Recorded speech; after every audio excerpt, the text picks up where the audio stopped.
Deuteronomy 29. These are the words of the covenant that the Lord commanded Moses to make with the Israelites in the land of Moab. In addition to the covenant he had made with them at Horeb, Moses summoned all Israel and said to them, "You have seen your own eyes everything the Lord did in Egypt to Pharaoh, to all his officials, and to his entire land.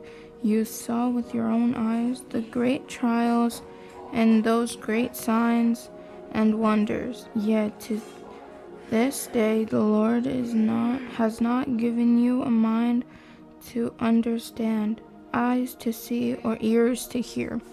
I led you 40 years in the wilderness.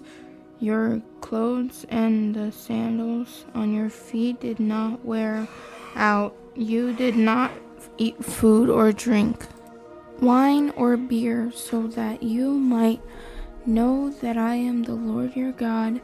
When you reached this place, King Simon of Heshbon and King Og of Bashan came out against us in battle, but we defeated them. We took their land and gave it as an inheritance to the Reubenites, the Gadites, and half the tribe of Manasseh. Therefore, observe the words of the covenant and follow them, so that you will succeed in them, everything you do. All of you are standing today before the Lord your God, your leaders, tribes, elders, officials, all the men of Israel, your descendants, your wives, and your residents, aliens in your camp who cut your wood and drew your water, so that you may enter into the covenant of the Lord your God, which he is making with you today, so that you may enter into his oath, and so that he may establish you today as his people, and he may be your God, as he promised you and as he swore to your ancestors, Abraham, Isaac, and Jacob. I am making this covenant and this oath not only with you, but also with those who are standing here with us today in the presence of the Lord your God, with those who are not here today. Indeed, you know how we lived in the land of Egypt and passed throughout the nations where you traveled. You saw their abhorrent image and idols made of wood, stone, silver, and gold, which were among them. Be sure there is no man, woman, clan, or tribe among you today whose heart turns away from the Lord your God to go and worship the gods of those nations. Be sure there is no root among you bringing poisonous and bitter fruit. When someone hears the word of this oath, he may consider himself exempt, thinking, I will have peace, even though I follow my own stubborn heart.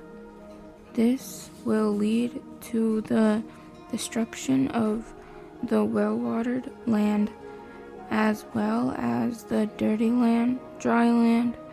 The Lord will not be willing to forgive him. Instead, his anger and jealousy will burn against that person, and every curse written in this scroll will descend on him. The Lord will blot out his name under heaven and single him out for harm from all tribes of Israel, according to all the curses of the covenant written in the book of the law. Future generation of your children who follow you, and the foreigner who come from a descendant country, will see the plagues of that land and the sickness the Lord has inflicted on it. All its soil will be burning waste of phosphor and salt, unsown, producing nothing, with no plant growing on it, just like the fall of Saban and Garaha, Admah and Zephboim, which the Lord demolished in his fierce anger. All the nations will ask, why has the Lord done this to this land? Why this instant burst of anger? Then people will answer, it is because they abandoned the covenant of the Lord, the God of their ancestors, which he had made with them when he brought them out of the land of Egypt. They began to serve other gods, bowing in worship to gods they had not known, gods that the Lord had not permitted them to worship. Therefore the Lord's anger burned against this land. He brought every curse written in this book on it. The Lord uprooted them from their land in his anger, rage, and instant wrath, and threw them into another land where they are today, and the hidden things belong to the Lord our God, but the revealed things belong to us and our children forever, so that we may follow all the words in his law.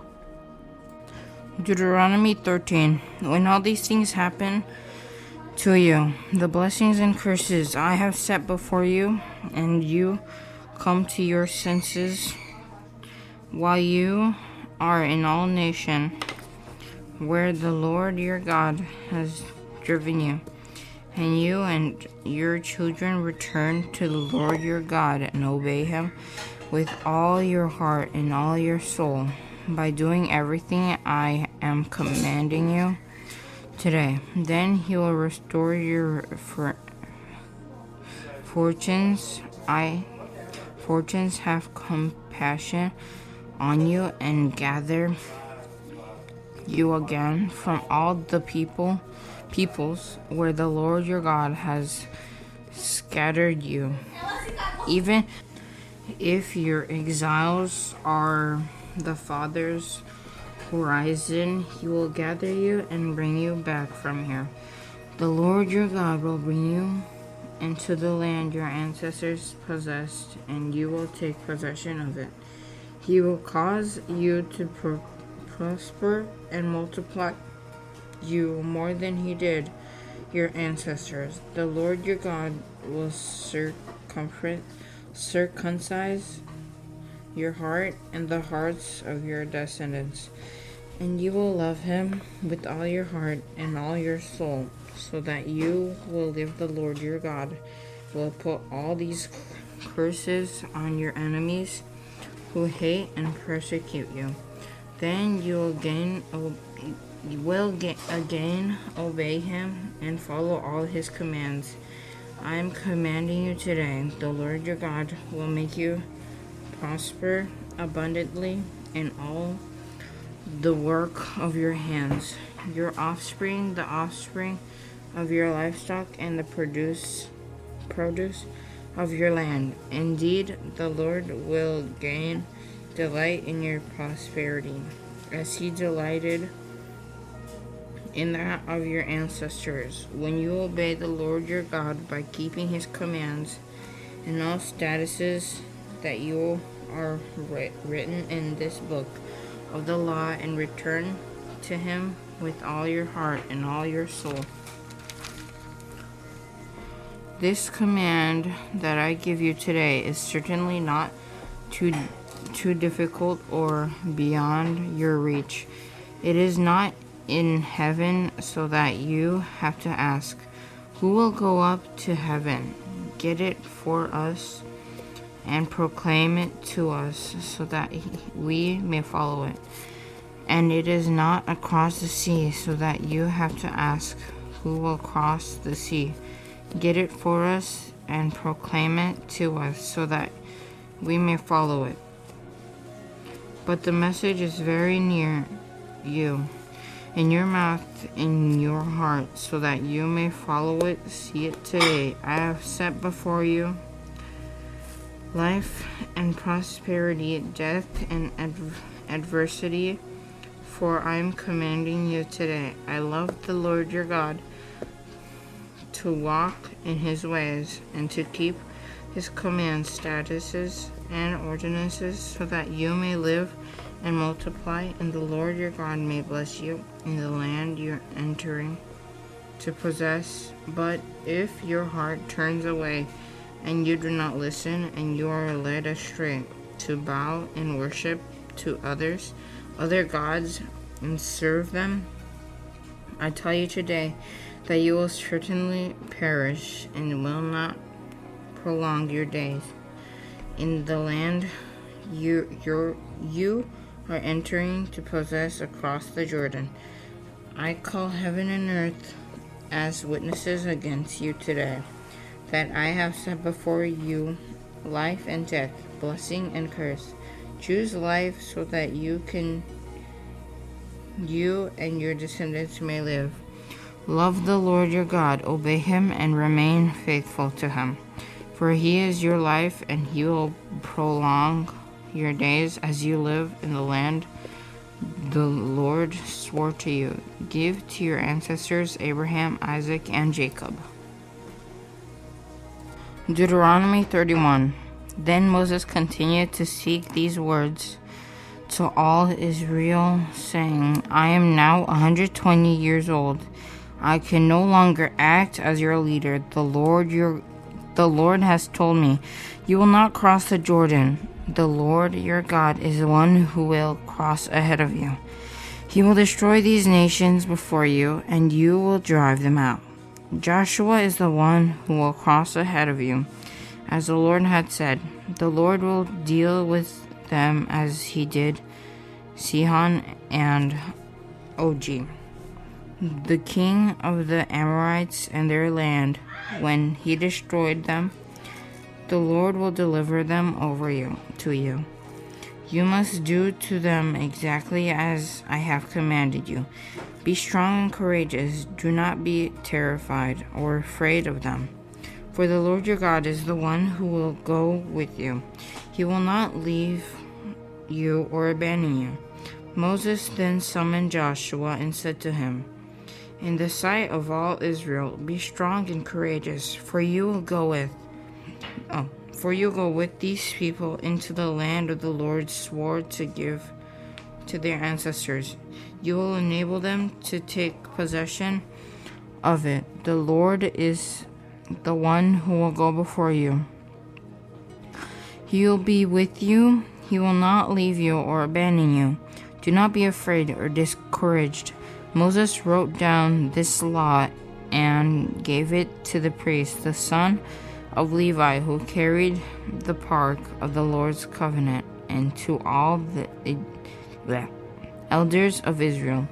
Moses commanded them at the end of every 7 years, at the appointed time in the years of debt cancellation, during the festival of shelters, when all Israel assemblies in the presence of the Lord your God, at the place he chose you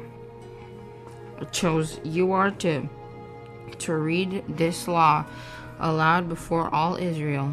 Gather the people, men, women, and dependents and resident aliens within your city gates, so that they may listen and learn to fear the Lord your God and be careful to follow all the words of this law. The Lord your God,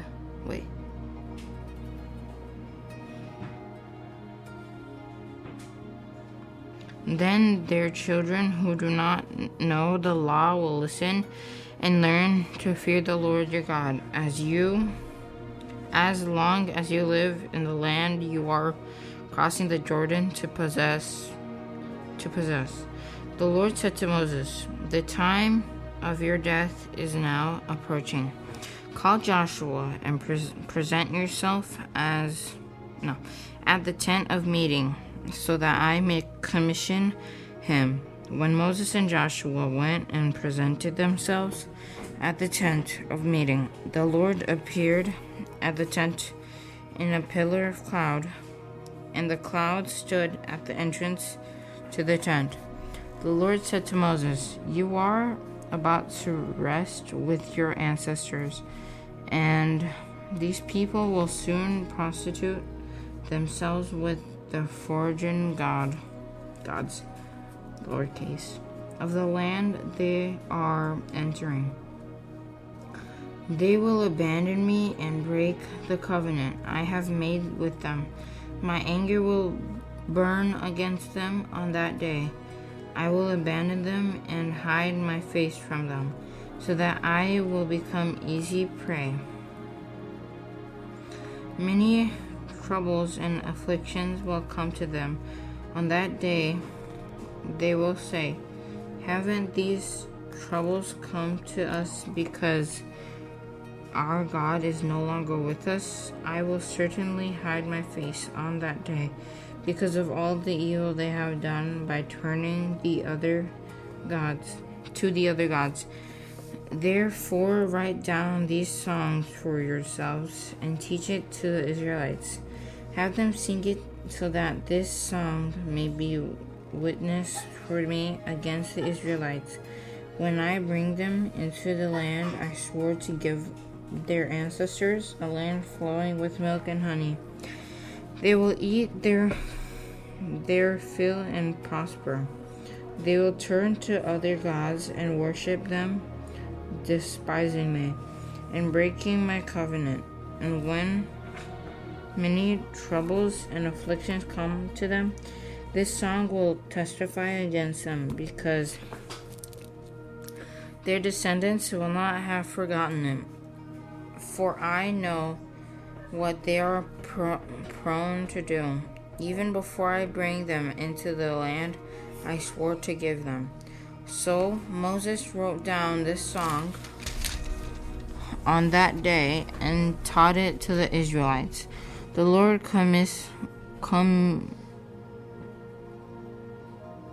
commissioned Joshua, son of Nun, "Be strong and courageous, for you will bring the Israelites into the land I swore to them, and I will be with you." When Moses had finished writing down on a scroll every single word of the law, he commanded the Levites who carried the ark of the Lord covenant, "Take this book of the law and place it beside the ark on the covenant of the Lord your God, so that if may remain, so that it may remain there as a witness against you. For I know how rebellious and stiff-necked you are. If you are rebelling against the Lord now while I am still alive, how much more will you rebel after I am dead? Assemble all your tribal elders and officers before me, so that I may speak these words directly to them. And I call heaven and earth as witnesses against them. For I know that after my death you will become completely corrupt and turn from the path I have commanded you. Disaster will come to you in the future, because you will do what is evil in the Lord's sight,